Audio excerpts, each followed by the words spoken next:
what advice do you have for individual who feel stuck or unsure about their career path?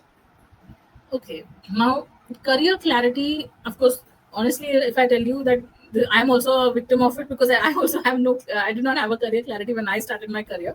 So I've graduated from bachelor's in mass media. Okay, I specialized into advertising, but my first job was into recruitment, right? So yeah, so I probably am the wrong person to give you this advice, but still I'll tell what I would like to share is that um, earlier, of course, we did not have that kind of platform of career counseling. I mean, sure, there were career counselors there, but Yeah. we did not have access, or our families did not believe in all of that. That was the case, as you know. But these days, I think parents are more open to get the students counseled in terms of what career they should pick up, and students also are more aware.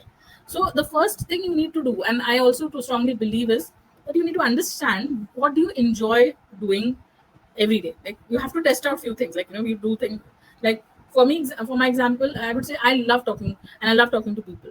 So I chose recruitment because I got an opportunity to speak to people every day, understand them, understand their mindsets. So that was kind of really exciting for me because I enjoyed doing it.